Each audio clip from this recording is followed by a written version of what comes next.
So let's get into these previews. We're going to go ahead and start with what we think the table is going to be. So we'll start off with what we believe. And going from top to bottom, we have Louisville City in first, Charleston second, Tampa Bay in third, Pittsburgh in fourth, the Detroit City in fifth, Rhode Island in sixth, Loudoun in seventh, Hartford in eighth. Legion are our first team out at ninth, Indy 11 and 10th, the Miami FC in 12th. You got Brooklyn, in 11th, got Brooklyn in 12th, and you got the other new boys, Sporting Jacks, down there getting the wooden spoon. But how do we differ from the fans? Well, the fans, they think it's going to be Louisville in first, Charleston in second, Pittsburgh in third, Tampa Bay in fourth, Rhode Island in fifth, Detroit City in sixth, Hartford in seventh, Indy in eighth, Loudoun down in ninth, our first team out, Legion in 10th, Brooklyn in 11th, Sporting Jackson 12th, and the Miami FC in last. So with all that said, let's go ahead and get into the preview. Your defending champs, John, you and I got to see it live in person, and it was fun. It was awesome.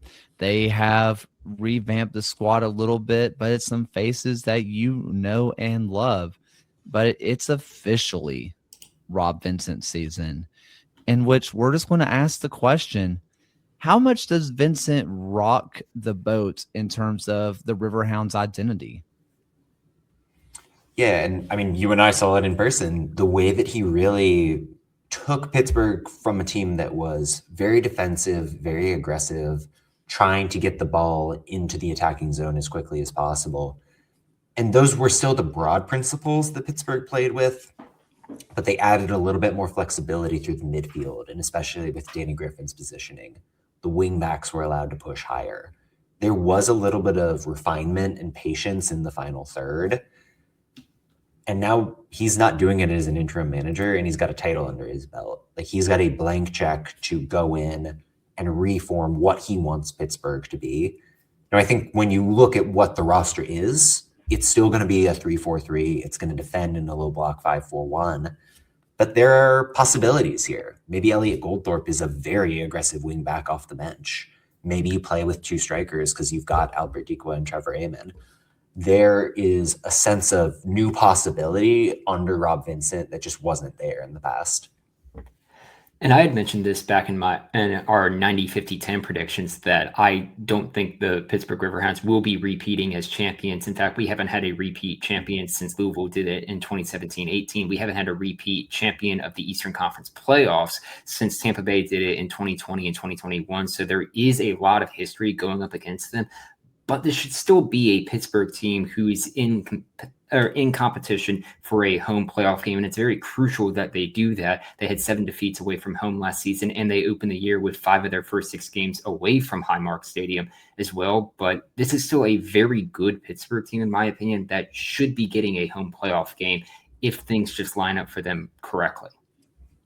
I think there's a couple of storylines besides how does the formula change under Vincent that I'm really following. And I want to start off with Albert Dikwa returns, in which I think that people are going to remember Rhode Island Dikwa a little bit, where he wasn't quite getting that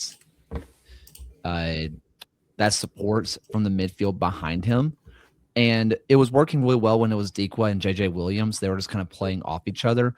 Dikwa wasn't getting the goals, but much like we talked about with Augie Williams, who was just in Pittsburgh last year, those off the ball runs to pull defenders and make space for other strikers was the magic of Dikwa.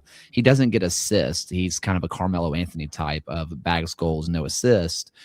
But what he does off the ball is no joke. I think it's going to be interesting to see how Robbie Mertz, how a Goldrup, how a Sample, how a Griffin, how a Charles All can support Dikwa. And maybe he can get back to that Golden Boot winner version of himself. Yeah, I wrote about this at some point, that his shot quality went down the toilet when he moved to Rhode Island. Some of that was just the change in system, the fact that he needed to learn new patterns and really wasn't that successful doing it.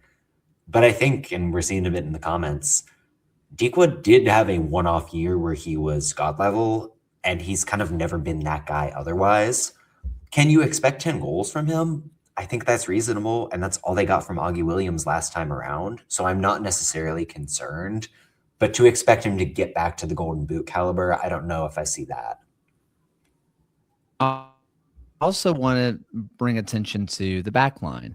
You know, the one thing that we always said with Bob Lilly, which was it's going to work somehow. We just choose, like we every year would say, surely it can't work this time, but it always does. Rob Vincent was under Lilly for a long time, both as a player and as an assistant coach. But even this feels like a step back for the most part. Can Vincent bring in those same ideas that Lilly did? Because we noticed after Vincent took over, they actually got better defensively, but that I was still taking in Lilly pieces and making them better. Can Vincent do it with his own guys this time? I'm a big fan of the defensive rebuild, I will say. Like, people are going to watch Victor Souza and realize this is a classic. Pittsburgh finds a dude who's a little bit underrated and turns him into an maybe not all league, but one of the better defenders you're going to find in the Eastern Conference. Some of the college recruits are really strong as well. He's not listed on the graphic because he just signed today, but Lassie Kelp coming in from Maryland. American Soccer Analysis had him as the number 2 CB in this draft class. Like, he's got real pedigree and he should be an MLS player. He'll be in line for minutes. I'm worried about the pivot more than anything else. I like Sample and Walty a lot, but 1 or 2 injuries and suddenly you're in a really bad position. And I don't know if I trust Nico Campuzano. He was good for about 3 months and then terrible for the rest of the season. Maybe he gets back to that form. Like, he went to the University of Pittsburgh. He knows this area. That could be comforting for him. But going from Eric Dick to something uncertain, that's the biggest drop off of all. I'm going to push a little bit on the Dick point, which is during the regular season, he was not playoff Eric Dick. He was good, but he turned superhuman in the playoffs, where if you go back and watch regular season, he was good, but not special. And I think that we're remembering the playoff run because he was just absolutely extraordinary. But that time he had in the regular season, it was just slightly above average. And if you get that same regular season performance out of Nico Campuzano, I think you're pretty happy. I think that's fair. I think Campuzano lacks some of the box control kind of things that Eric Dick hangs his hat on. Like, even if Dick isn't overperforming as a shot stopper, he still saved 72% of shots he faced last year, and he's got that little bit of intangible to his game. And 11 of Pittsburgh's 12 clean sheets last year was from Eric Dick.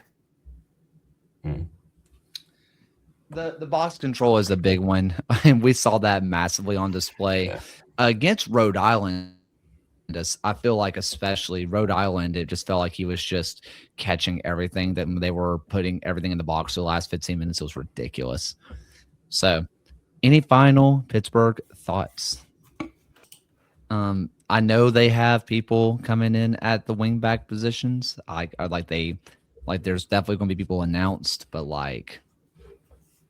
it looks awful thin. Let's hope no one gets hurt.